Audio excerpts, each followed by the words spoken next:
What's up, guys? It's me again, talking about Israel versus Palestine again. I know if you're getting bored, then just turn it off. I don't know what you guys know about it and what you don't, so forgive me if I'm telling you guys stuff that you already know, but you know, the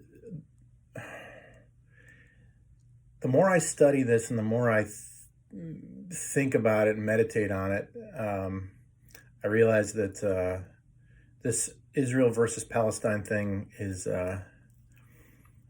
it's so much deeper than people realize or understand. People that don't know the history of it, both the secular history and the religious history behind it, who have a very narrow view, will just say stuff like, and I've read comments like this on YouTube, not necessarily from you guys, but from other people. They'd be like, well, Israel was established in 1948, and so the Palestinians were there hundreds of years before, so clearly they were there first, so Israel is just trying to impose their will on them and blah, blah, blah.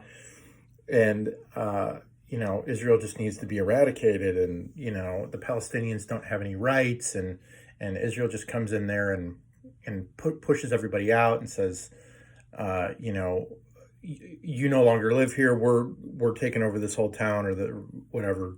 Get the fuck out. And I mean, to a degree, that is true. To a degree that is true. But without completely understanding the whole context of it. And again, I'm not justifying methods. I think methods is the biggest problem that everybody has, right? So I don't agree with Israel's methods, and I definitely don't agree with the Palestinian method or the Iranian method or the Hamas method or the Gaza method or whatever you want to call it. It's like you look at September 11th, and you look at any other terrorist activity, and you have the majority of people are against them, and then you have this small fringe of people who are sympathizers with them. And then you say, well, why are you a sympathizer? Well, because, these people are oppressed and blah, blah, blah, and they had no choice but to fly planes into buildings or to stab children or to burn people alive or whatever. And it's like, no, I don't think that's correct, that they had no choice but to do that, because, it's like everybody gets upset about the situation they're in.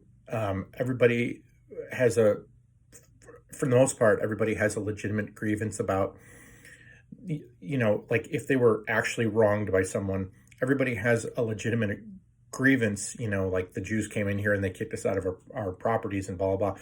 But it's your method, right? So, for example, in the United States of America, if you murder somebody, they don't really care why you did it, right? And it's funny, most murderers, plead innocence, but the ones who plead guilty, what do they do after they plead guilty? They attempt to convince the court, well, I had no choice but to murder, or I had, maybe they claim like a self-defense, but most of the time it's like, well, I was so angry and I had nothing else, there was nothing else I could do, and blah, blah, blah. And the court, for the most part, doesn't listen to that at all. They just look at your method. They just look at what you did, and they say, well, I don't care what your grievance is. I don't care how hopeless you feel, that you can't get out of your situation. You cannot resort to murder. And so I don't really care the reasons why Hamas felt they had to paraglide into a music festival, or just kick people's doors in and just like,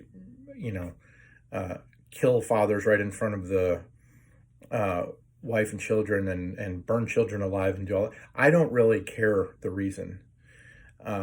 You cannot have that method. Like, you just can't do it. And so that's where my sympathy for Palestinians stops. is when you look at their method.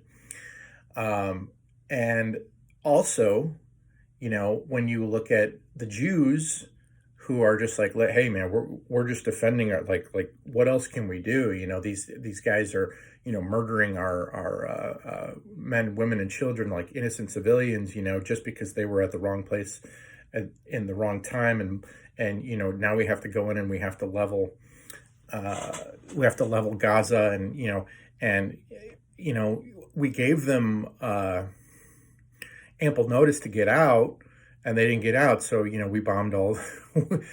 I mean, yeah, they are bombing, strategic sites, and there's so much misinformation out there, or there's information that is almost impossible to verify. Like you go on YouTube and you see a video that says, the IDF bombs an apartment complex, like just like a Palestinian residence, and then they show these missiles coming in, and like what looks like an apartment building blows up. You don't know that that's what it is, though. You don't know if what you're seeing is something that was actually built to house Hamas people, and they were calling it Palestinian residences. You don't know what it is, but like, I'm very, very skeptical of everything I see and everything I read.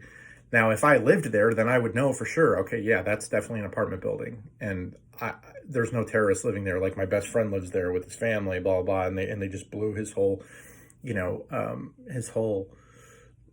all his property to smithereens. Like all of his belongings and everything. But I don't know, and so the hardest thing to do in these situations is to be impartial, and also to suspend your judgment. It's very, very, very difficult to suspend your belief, suspend your judgment. And what do I mean by that? It's like, well, like, just don't judge at all, because if you don't have all the facts, you have no right to judge. If you don't, if you don't have all the facts, if you weren't there, then how can you really judge what's going on? Now, if you see actual footage of children being burned alive, which I know there is footage out there, and I've seen too much of that kind of stuff already. Back when ISIS was beheading people, and I just can't watch it. It just gives me nightmares for years, because it's not a movie. It actually happened, and like, to see a child getting stabbed over and over again, or burned alive, or getting their head chopped off, or whatever. It's like, I cannot watch that. It's much, much more palatable to watch a video of a missile going into a building, and like, you don't know if there's people in there or not. It's not like that's fun to watch, but I'm just saying it's much easier to watch that and go, well, people probably evacuated that building before, and you don't know, right? So, but anyway, I'm digressing.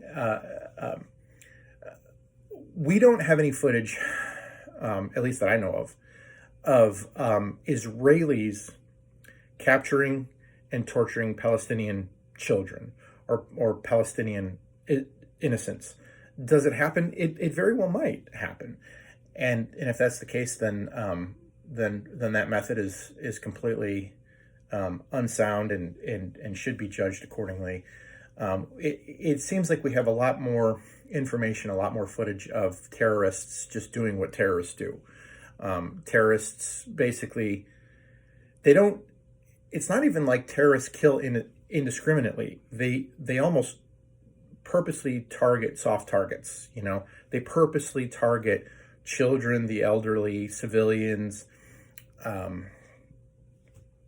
people that aren't expecting it, people that aren't armed.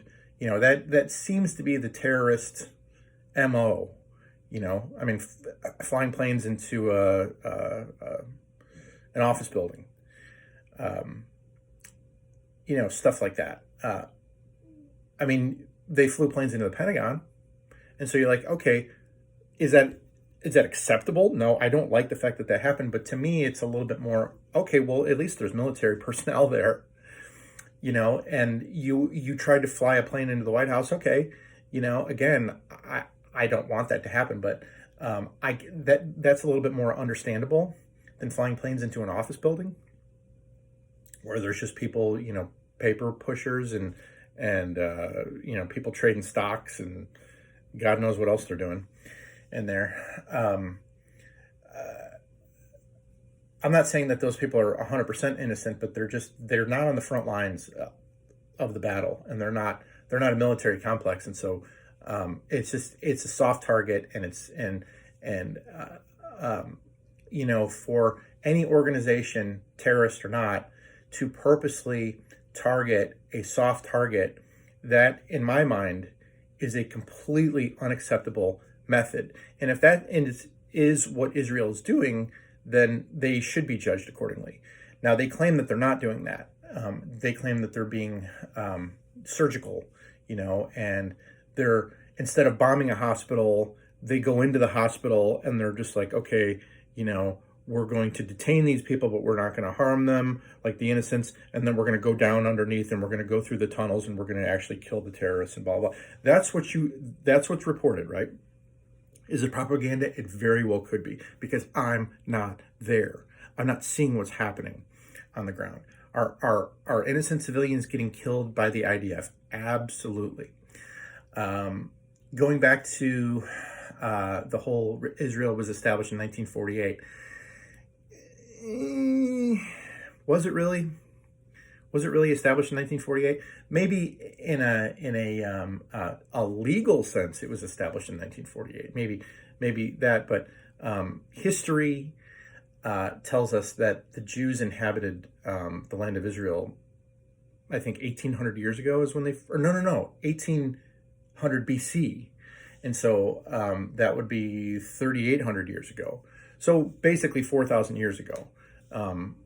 And Islam's only like, 13 years old, 1,300 years old. And so, and the Palestinians have been there. Like, the Palestinians are a group of people who replaced the original Jews back then. So like the Jews came in, they inhabited Israel 4,000 years ago, and then the Assyrians attacked and killed most of them, and the rest of them who were there, they kicked them out. And then the Jews came back in after Assyria fell, and then the Babylonians came in and they put the Jews into exile, and then the Jews came out of exile and went back into Israel.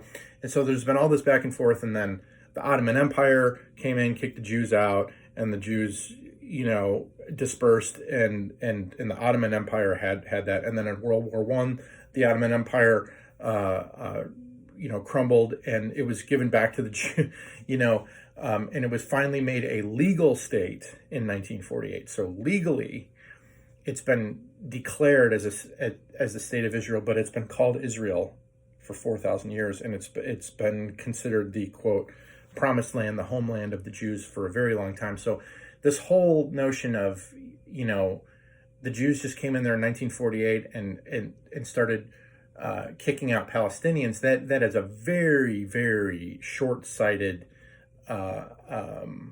half-truth, not even half-truth, like quarter-truth type of a view to look at. And, you have to look at the history, and then you also have to look at the Zionists who made it happen in 1948. And why did they make it happen? Well, a couple reasons is that the Jews are basically blamed for every single thing that goes wrong in the world. And so they're like the scapegoats of the entire world. Like whenever a famine comes in, oh, it's a Jew's fault. Whenever a virus goes worldwide, oh, it's the Jews' fault. And so for whatever reason, they were like the scapegoat of every single conspiracy theory known to man back then, up through the 1800s. And so the Jews really had no place to call home. And so, the United Nations, well, it wasn't the United Nations because that wasn't around in World War I, but whoever, the powers that be, Britain was a big part of it, and some other nations got together and said, okay, we need to give the Jews a homeland because, and then of course in World War II, it was confirmed even more that, Jews are being persecuted everywhere and they need their own homeland because, they're just being blamed for everything. And so I understand the motivation behind it. I don't know how correct the method is just to choose a region in the Middle East and just say, okay, everybody get out. We're going to fill it with Jews. I'm not in charge of that. It doesn't sound like something that I would necessarily be in favor of doing, like kicking people out and installing Jewish settlements there. And then you have the whole biblical aspect of it. And that's the big part. And I don't think people understand how significant biblical prophecy and biblical history and all that stuff has to do with the current situation, because a lot of people who take the Bible literally, even the Old Testament, the New Testament, so on and so forth, believe that God, and again, am I saying that this is true? No, I'm talking about what people believe. I'm not saying it's not true either. A lot of people believe and they take the Bible literally, that the that the promised land for the Jews, like, first of all, that Jews are God's chosen people. Number one. Number two, Israel is the chosen land for the Jews. And so, but the funny thing about it is that, to me, that why did the government have to get involved and install Jews into the quote homeland? Why did the government have to force that to happen instead of that just happening by God's providence? Why did the governments around the world feel that they had to do God's job for him? And so that, I think, just kind of leads me up to where we are today, where the government sort of established this Jewish state. Did they have a right to do it? Should they have just said, look, if God wants to do it, God's going to do it. We're not going to get involved. If God wants to do it, God's going to do it. No, the governments sort of took it in their own hands to install this Jewish state and create something for the Jews. And of course, the Zionist Jews who were being persecuted all around the planet were basically like, yeah, this sounds good to me, because now I finally have a place where I can go where I'll be around my own kind and I won't be blamed for every goddamn thing that happens in the like every bad thing that happens in the world. And the whole thing is just, it's way above my pay grade to claim that I completely understand it, or that I have any right to say this should be done or this shouldn't be done, or you guys should have handled it differently, or do this or do that differently. All I know is what's currently going on in the current methods that are being used to secure your own borders, to secure your own territory, to secure your own freedom, to secure your land, to fight against people who oppose you. Are the methods the right ones? If Israel really is bombing apartment complexes by accident or on purpose, they need to take every step possible to not do that, right? I mean, if you have an enemy out there and they're a terrorist organization and they're heavily armed, you want to go after them. You don't. It just seems to me, so incredibly foolish to bomb residential areas and have all the survivors screaming Allah Akbar. You just created thousands more terrorists. Like, it just seems so incredibly foolish to me to do that on purpose. Why would you do that? Like, do you want the conflict to continue indefinitely? Is that what you want? I don't know. So again, I'm trying my best to suspend judgment and to just gather as much information as I possibly can before I form any type of halfway educated opinion on the matter. But I would encourage all you guys to do the same, to not just just have a stupid opinion on something because you watch a YouTube video on it or because you read a book or whatever. But in my general opinion, if God wants Jews to have Israel as a promised land, then God will figure out a way to make it happen. And I don't necessarily believe that governments have to be getting involved to do God's job for him. And they're not going to do God's job better than God can do it anyway. That's my take. Let me know what you guys think.